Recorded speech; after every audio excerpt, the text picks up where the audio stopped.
Today we're going to be showing you how to change the oil in a Vortech V-3 supercharger.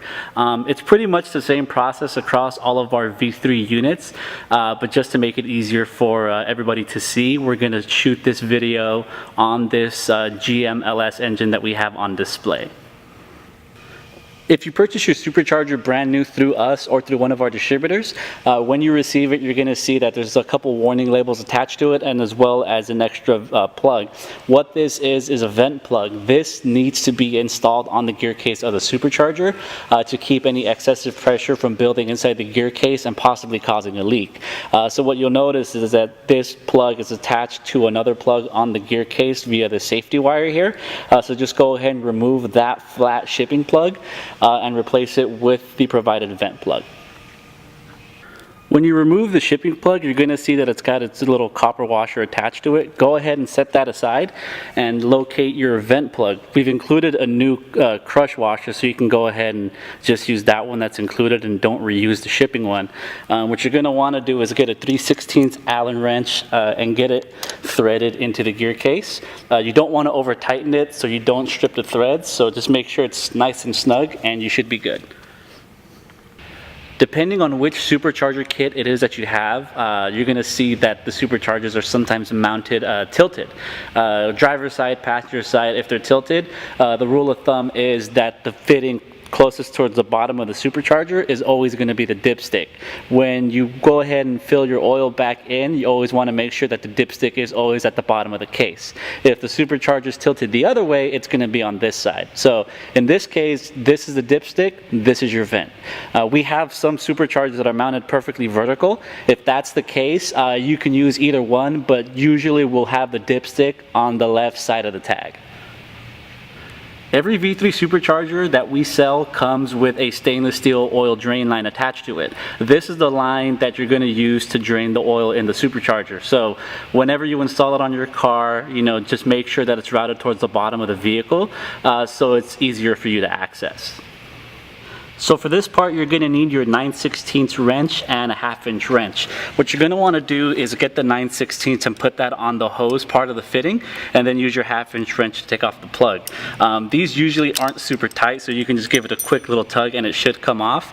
What you want to do is remove this plug and let it drain into whatever oil pan that you use, and make sure that you get all the oil out of there. What I would do is just probably wait a couple minutes just to make sure that it's nice and drained out of there and you don't have any excess sitting inside the supercharger.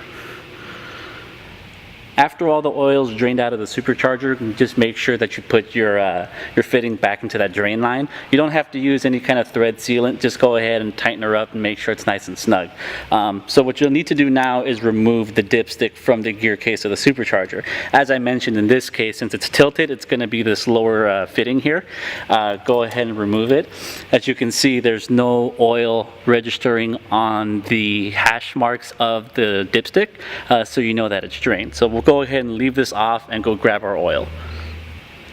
Our V3 superchargers uses a synthetic blend of oil that you can only purchase through us or our distributors. So make sure that you don't use anybody else's oil, as you will cause damage to the supercharger. So as seen here is our oil that we use. If you don't have any more, or if of course if you ran out, you can get some from our website, or you can check out any of our distributors to get a pack of 3. Every pack will come with this fill spout. What you need to do is remove that little red cap. As you can see, the orifice is kind of small, so you grab your cutters and just go ahead and cut off a little bit there so it lets the oil flow a little better. And we'll go ahead and get this put onto our oil and go fill our supercharger. Now that you have your oil ready to go, just go ahead and place it into the hole of the gear case where your dipstick would normally go, and just lightly squeeze it in, making sure not to spill any oil out of the supercharger.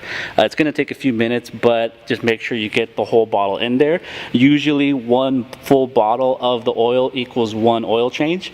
So just go ahead and drain this bottle into the gear case, and it should be enough fluid in the supercharger to keep it safe. Now that you have the oil into the supercharger, you check the oil like you would on a car. So go ahead and put the dipstick back in, making sure that the crush washer is in place. Go ahead and get the dipstick threaded in there. You don't have to tighten it all the way since we're just going to be checking the fluid level. Make sure it bottoms out like it just did, and then go ahead and remove the dipstick. You should see some oil registered on the hash marks here. So this tells me that there's plenty of oil in the supercharger and you're pretty much ready to go. Just to be safe, fire up your car for about 5 minutes, let it idle, make sure all the oil works its way into the bearings, just to make sure, then go ahead and check again. As long as you're still on the hash marks, you should be good to go. So yeah, that's it. That's how you change your oil on a Vortech V3 supercharger.